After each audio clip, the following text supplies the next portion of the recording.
Buenos días, buenas tardes, buenas noches y bienvenidos a un nuevo video de introducción al pensamiento científico.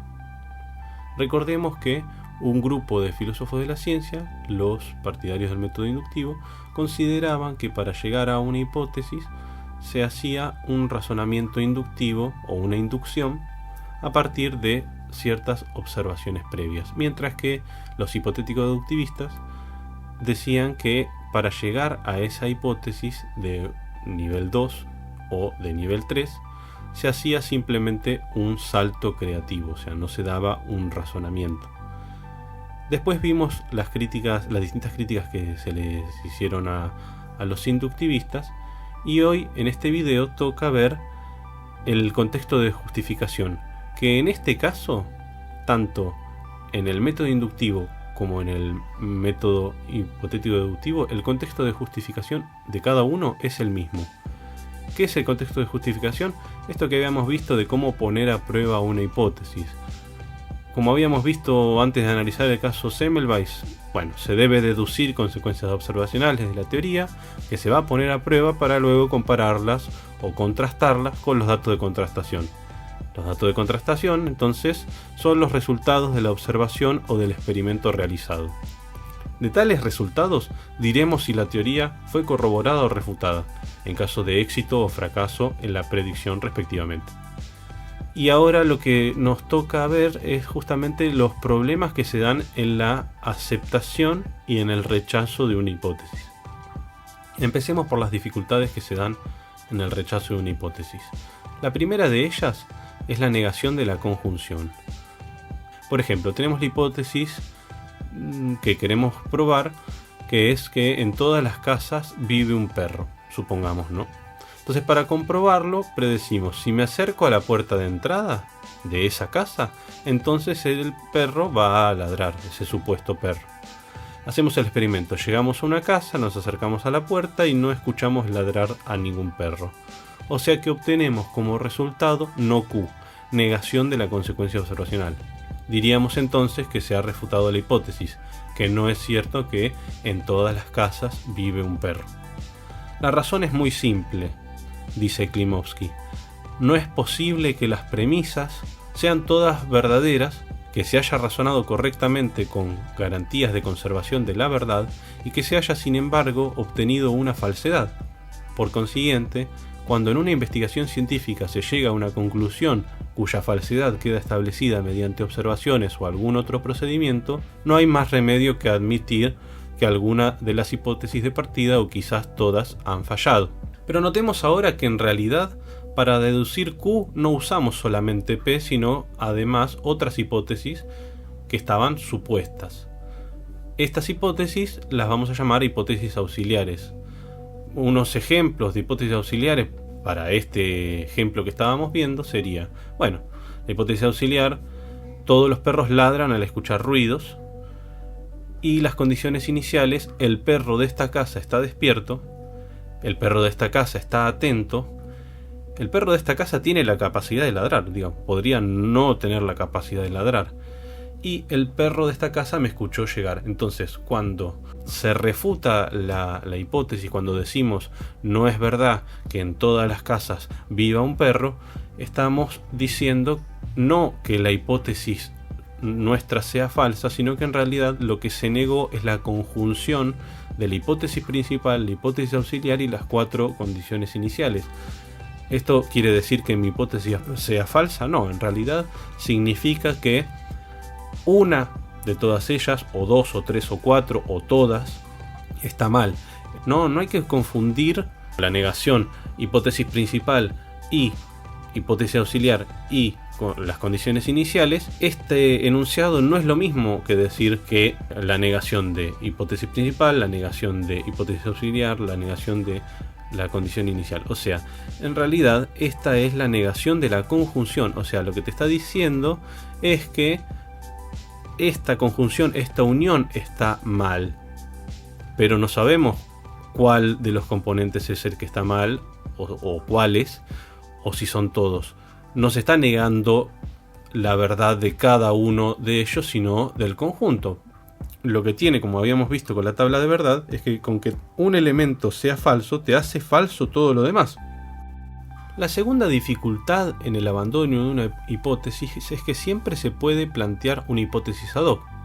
La hipótesis ad hoc no hay que entenderlo como algo malo. Este recurso de hipótesis ad hoc puede hacer que la teoría mejore respecto de las hipótesis primitivas y se haga más compleja para poder dar cuenta de los fenómenos observados, pero también puede enmascarar la falsedad de la teoría y retardar su abandono. Quizás no fuera oportuno descartar una hipótesis sin tratar de defenderla con este recurso, ya que podría llegar a mostrar gran aporte explicativo y predictivo en el futuro. Pero también la defensa mediante el uso repetido de hipótesis ad hoc puede constituir un estancamiento del conocimiento. Uno se pregunta, ¿cómo decidir cuándo una hipótesis o una teoría tenemos que seguir sosteniéndola o tenemos que abandonarla? Y bueno, y la verdad es que la medida justa no viene dada por ningún criterio, y es parte de la práctica científica decidir en qué momento se dejarán de formular estas hipótesis.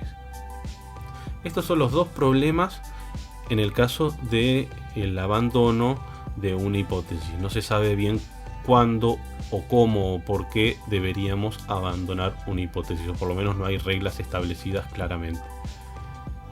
En cuanto a las dificultades en la aceptación de hipótesis, tenemos el principio de asimetría entre la corroboración y la refutación. ¿Esto qué quiere decir? Que para corroborar utilizamos un razonamiento inválido, mientras que para refutar utilizamos un razonamiento válido que tenemos con el nombre de modus tollens. Entonces, si el resultado es positivo y ocurre precisamente lo previsto, ¿es la verificación de la consecuencia observacional de mi hipótesis una garantía de que ésta sea verdadera? No. ¿Pero por qué? Porque viendo la estructura lógica podemos ver que mientras la refutación es un razonamiento válido, tratar de deducir la verdad de P en una corroboración sería incurrir en la falacia de afirmación del consecuente, por lo que no podríamos asegurar que siempre que se cumplan las premisas, se cumplirá la conclusión.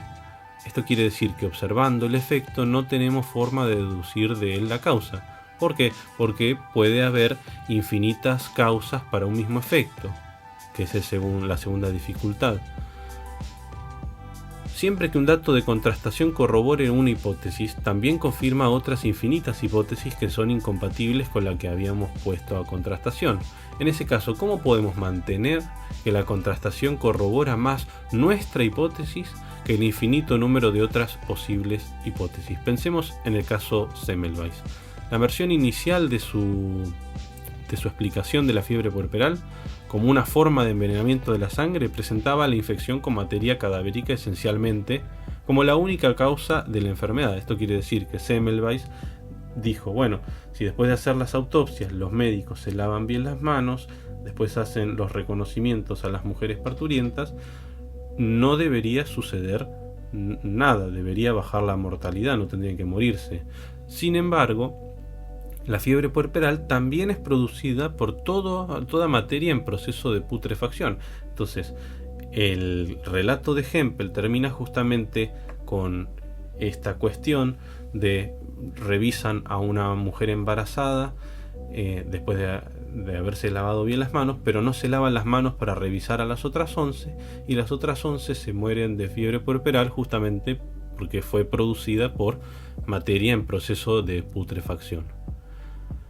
La última dificultad, que para mí es lo más importante, es que está la verificación de los enunciados de nivel 1, pero no es lo mismo que la corroboración que se da solamente en enunciados de nivel 2 y nivel 3. ¿Por qué afirmamos que una consecuencia observacional puede ser verificada? Es decir, afirmamos su verdad mediante la experiencia, pero no podemos afirmar que una teoría sea verdadera, una teoría de nivel 2, de nivel 3.